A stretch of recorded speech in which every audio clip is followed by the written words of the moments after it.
Hello, welcome to Let's Talk About It with Ron and Sharen. I am Sharen. And I am Ron. We are here to introduce you to our docu-series that we filmed. It is called Because of Him, I Am. So initially, it was my idea to search for men who have the same experiences, but they really don't talk to each other about them.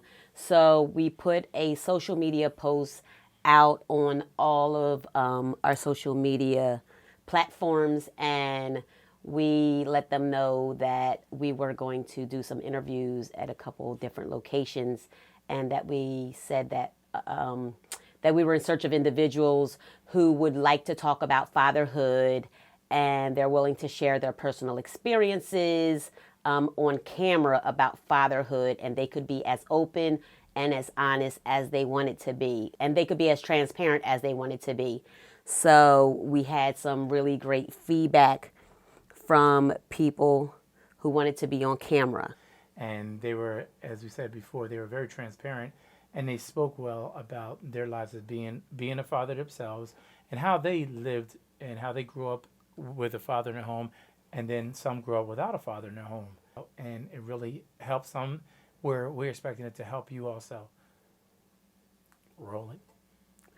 Roll it. My name is Sharen Colson. My family dynamic is I have a husband. I have 4 children plus, and I have a father. I have had a few stepfathers. I've had I've had a previous marriage. I've had, I think we're a pretty blended, extremely blended family, or I have an extremely blended family. Like nobody kind of ever goes away. Well, somebody went away, but go ahead. Well, did you grow up? Well, thank you, Sharene. Did you grow up in a household with a father figure in the household? Physically? Yes.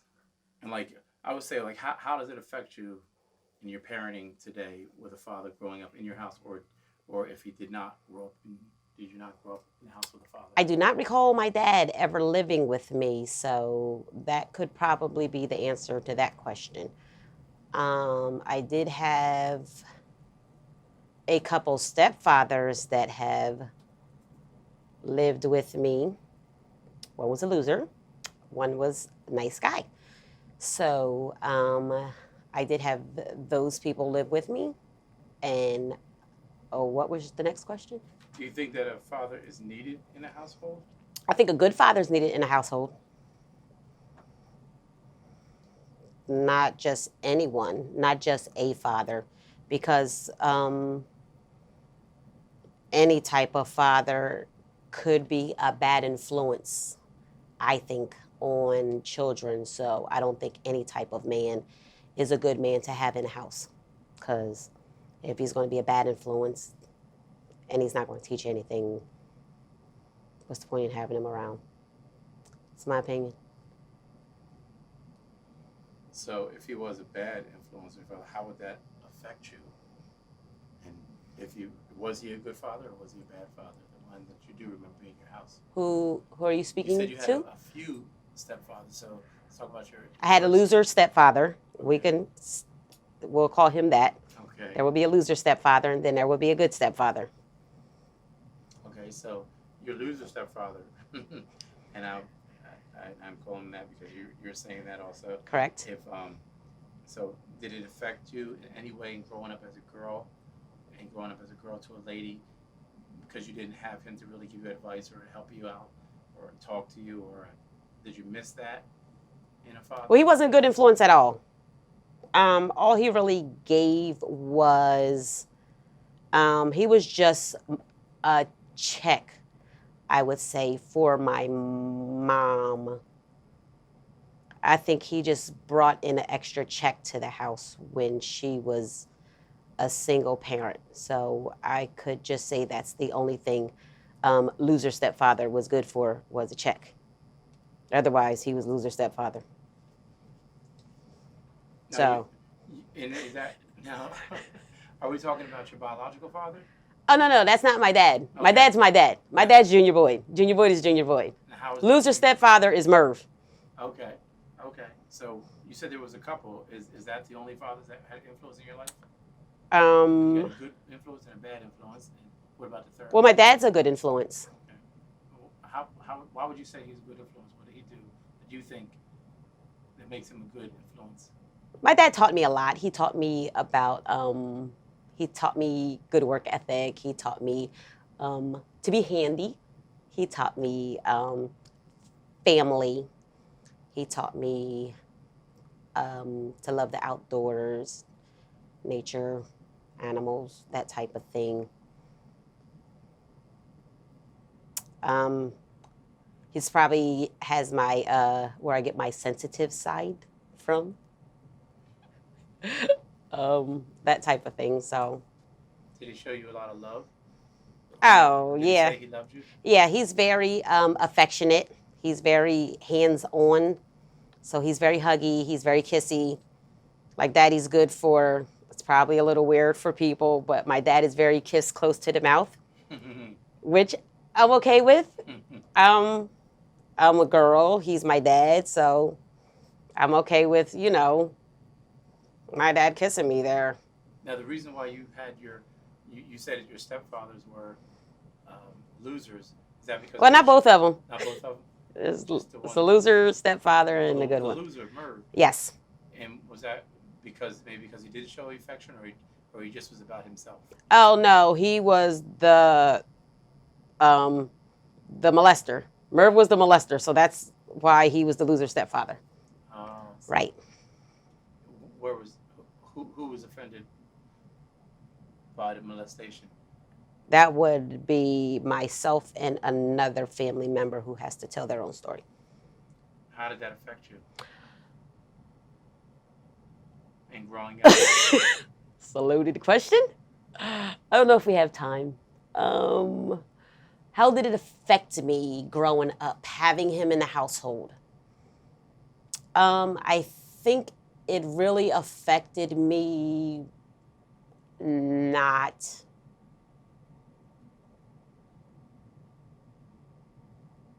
Ooh, I don't know. It affected me, my thought process in not thinking I was smart enough. So I'll go here. So when it happened, the molestation, I didn't think, I thought I was stupid for it happening. So I think that really curved my thought process because I was a very A, when I was lazy B student. So from that point on, because I felt like I let it happen to me because I was 15 or 14, I thought that was a good age that I should have been able to say something, or I would have been able to say something. I thought from that point on, it curved my smarts, or I curved my smarts, or whatever the case is. So it did affect my schooling.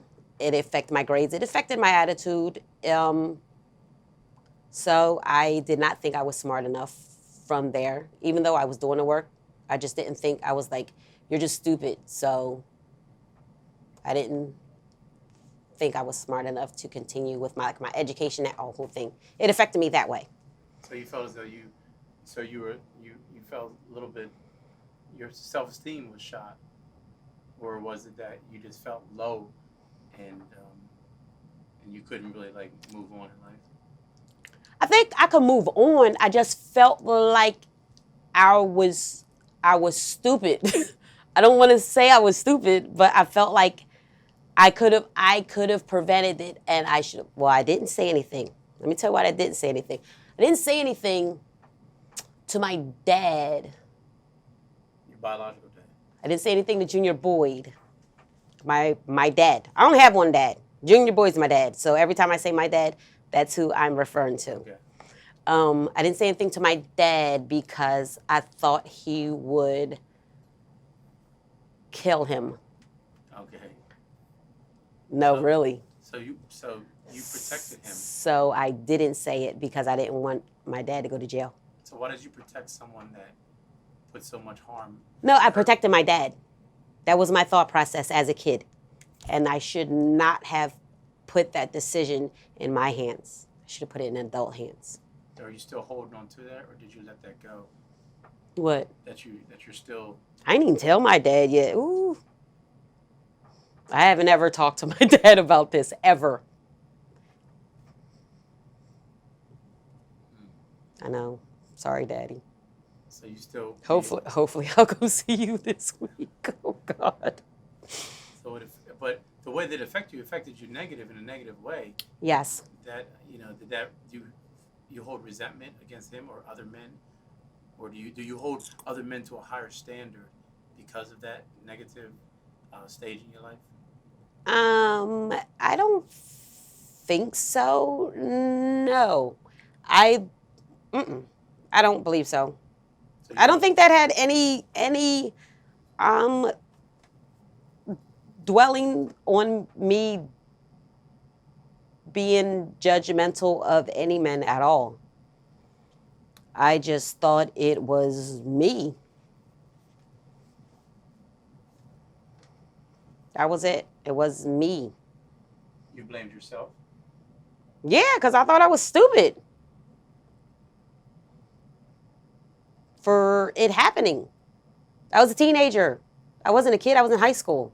But knowing that you couldn't do anything about it because you were that young. I wasn't young, though. To me, I wasn't young. Okay. So I thought I was probably 15. So I'm in 9th grade.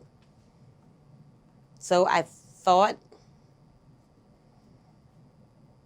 I was old enough to be like, hey, this isn't what it is.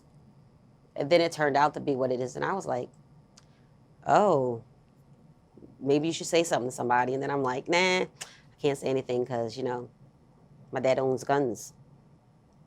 He's going to kill him. So you protected your biological father. Yeah. And you kept that my dad's not going to jail. And you kept that inside of you. So how do you feel about that now, about keeping that in you, hurting yourself, and keeping this all these years without letting it out to him, letting it go? Because if you didn't let it go, it's still in you. So doesn't that kind of like put more strain and stress on you by not letting it go? It doesn't affect me. Ugh. It doesn't affect me toward my dad. It affects me because I think he touched on other people after me. So that's what bothers me. It's not my dad or telling him. It's that I don't think I protected other kids and it happening to them.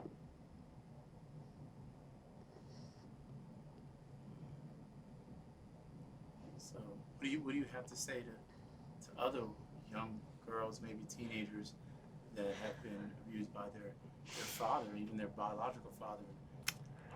What advice would you have to give to them so that they don't have to carry it on the rest of their lives?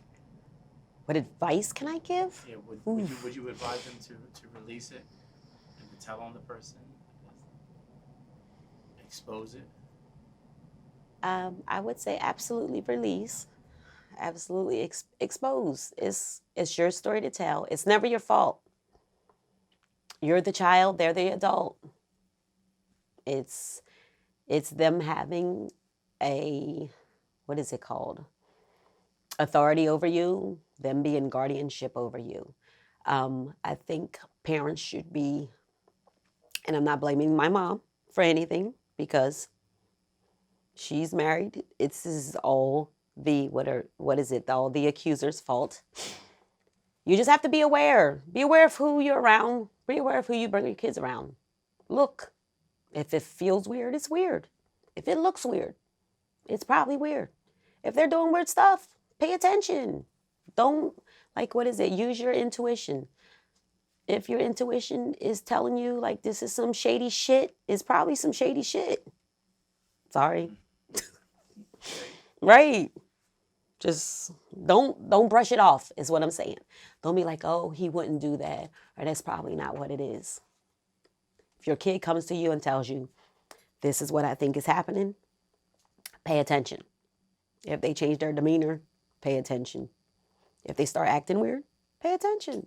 Pay attention to your kids. That's it. So you said earlier that you feel as though that a father is needed in the household, right? Not all of them, no, because I didn't think he was needed at all. You don't think that a father brings balance in the house? If he's a good dad, he brings balance. I think if he's a bad dad, there is no balance. Because what is he doing? If he's a bad dad, what does he bring to the house though? Like if he's lazy and he doesn't go to work and he doesn't hold any responsibility and he's not being protective and he's not giving anything, or he's not, if you don't pour into your kids and you don't pour into your house, what are you there for? Right? Because what are you doing here? You're just taking up space, eating food, burning electric. So if he's an absentee father, and say for instance he had to work all the time, he was very busy, and he's saying that I can't be there 100% of the time. What would you say to that absentee father that says he can't be there 100% of the time for you, and you feel as though and he's still a good father, but you feel as though he's needed in the house? Is he working? Yeah, he may be working. He may be busy and other things trying to help. I mean, I understand like some fathers, I don't want to call them absentee. Like some people live out of state, so that's different. If you're, I don't want to call you an absentee. I guess you co-parent and you do that out of state. But sometimes parents work. Sometimes parents work long hours. Sometimes 12 hours is your shift. You have to have travel time. Then you have to come home and you have to eat and sleep and then interact with your family, and that's only a couple hours. I mean, you have to do the best that you can and get 2 or 3 hours of family time in and then just continue on. It's tough. It'll get better, but do the best that you can with making sure that your kids know that you're present, like in their life, like you're physically present. Play with them a little bit. Make certain things special for them, like they remember stuff. That's important. Like make sure there are special moments for your kids that they'll remember. Like me and daddy used to do this, or daddy and I used to do this, and I remember when. Those are important moments to have with your kids, because I have tons of them with my dad.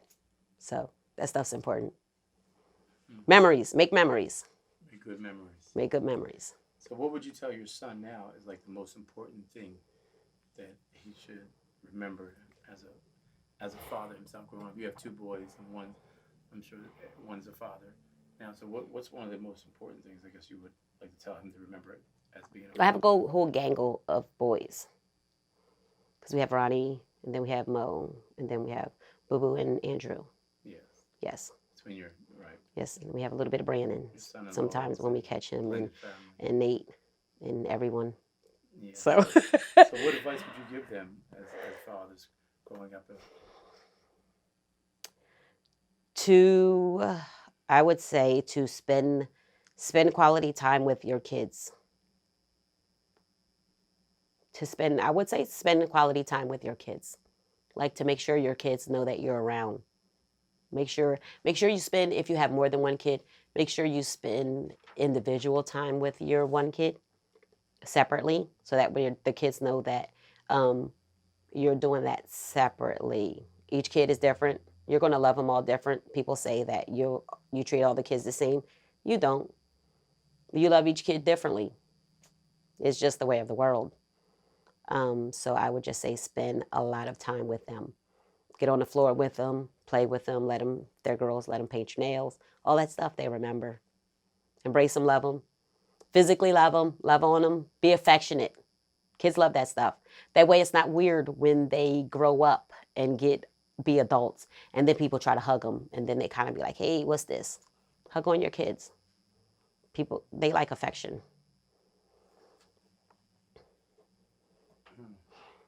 That's good. Well, so you would say. So what would you think, or would you say would be qualifications if you would tell them, the qualifications of a father? What qualifies them to be a father? Well, it qualifies someone to be a father, in my point of view. I think you should be prepared to be a father before you have kids. I wasn't prepared, but I think it's important to be prepared before you have kids. Kids are stressful.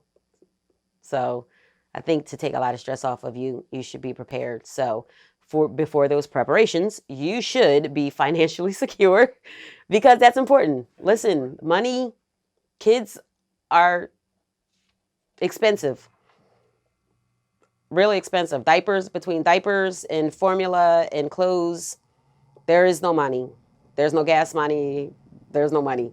So financially secure. You should be able to provide for your family. You should be able to have a roof over your head. You should be able to protect your family. You should be able to be strength for your family. You should be able to be a rock for your family. You should be able to comfort your family. You should be able to be a listening ear for your family. Like all of those things are important. You should be guidance for your family. Your family should be able to come to you with their problems and you should be a problem solver for them. They shouldn't be able to, or they shouldn't have to go all the time, all over asking other people for wisdom and answers. And you should be able to give them some type of guidance. Just me. Let me ask you this: being that you had like 3 fathers, I weren't my whoa, that guy wasn't my dad. Well, no, he wasn't your dad. They were in your household, and they played a role as to be. If someone would look into your household and would look into or through your roof, it would see your biological father and your stepfather and your loser father. What would you? So my loser stepdad. Your loser stepdad. Because we understand Junior Boyd. Junior Boyd is my dad. So what would you say that you would like to say to them that you have never told them? Each individual out of those 3. It's a little loaded question. So Junior Boyd, what would you say to him that you didn't have a chance to say to him in life, in a sentence or 2? To my dad, what would I say? I don't know. I think I have. I still call my dad daddy, so I think I would probably ask him how much time is left? You have 6 minutes. I would probably ask him why he was never present more. Not that he didn't come get us. He was the weekend warrior dad. So he did come get us and take us places. So not that. I just think that he could have come and got us a lot more. So you would ask him, you would tell him, ask him why. You would want to know why you didn't come get us more. Anything else you would like to know or tell him? Oh, I got 1,000 questions to ask him, actually. Oh. I just would probably ask. It's a lot of stuff running through my head, so that's what's going on. I would ask why he chose his wife over us when she made him choose between us. Like, she physically made him choose in a house when we were all in a house together. And she said, you choose them or you choose me.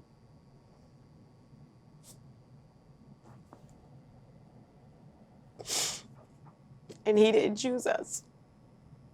So that was like a tough one. And you're... Okay.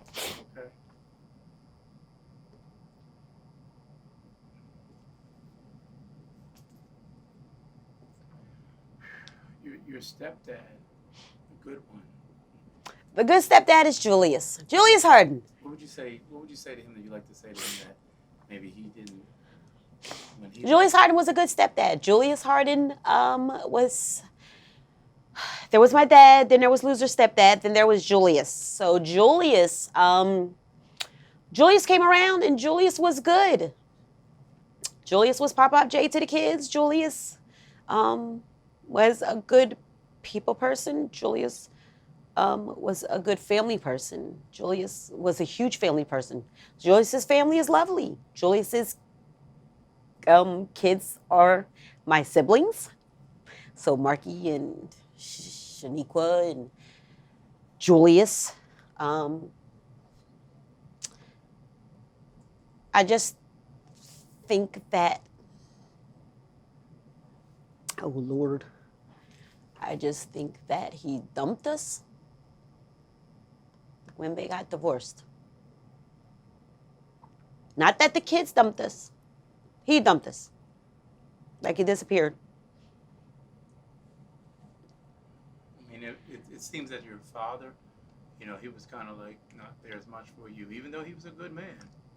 And then your other good step out. So it seemed like you had a lot of good father figures in your life.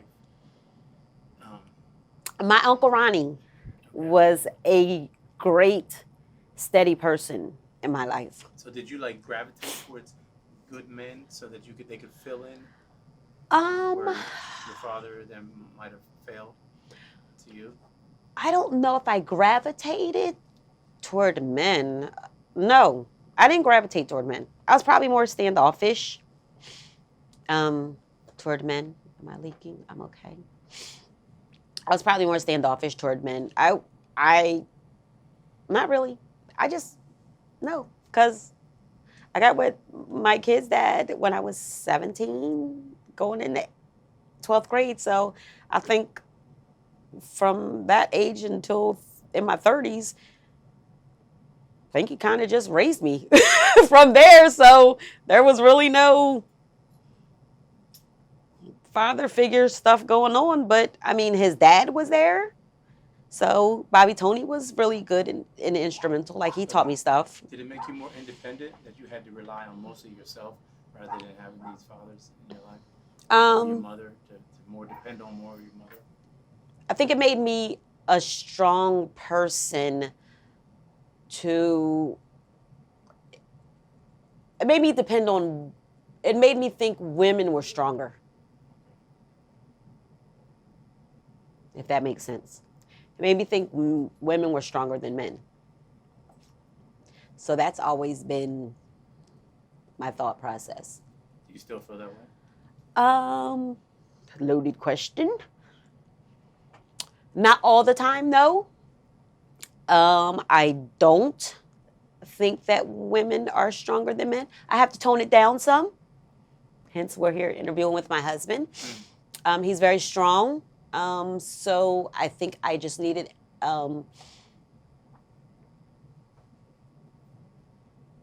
a stronger, I have a very strong personality. I come from a family of very strong personality people. It's a little overbearing sometimes, as you can tell. Yeah, I can tell. So, no, I think that was my perception growing up, that they were, and it might have been what I was taught, because I'm always taught, strong black woman thing. And I don't know if I was taught it in the right connotation to think of it the right way. So I was probably thinking, we're strong, we run everything. So as your shirt says, know your worth. Know my worth. It's That come a long way. It helps you learn your worth. Yes. So we have 1 minute left, and Not 1 minute. And I just want to finish with this question. If you had to complete this sentence, because of him, Junior Boyd, I am what? Because of him, I am strong. Because of him, I am sensitive. Because of him, I am loving. Because of him, I am loving to my family. Because of him, I work hard. Because of him, I love hard. Because of him, I'm angry too. Because of him. So because of him, I'm angry. I'm still angry because of him. It's two sides to it. It's my truth. Hello, everyone. Thank you for watching the docu-series Because of Him, I Am. It was pretty awesome, wasn't it? Oh, man, it was awesome. I mean, that interview was awesome. I really appreciated it, and it really touched my heart. Please follow us on our social media platforms. Our Facebook, our Instagram, our YouTube, and our website, COLEYCOLEentertainment.com. Please hit like, please hit subscribe, please share this video, share all of our docu-series. We really appreciate you guys supporting us. Because of Him, I Am. And stay tuned for our next episode. Stay tuned. Be blessed. Be blessed.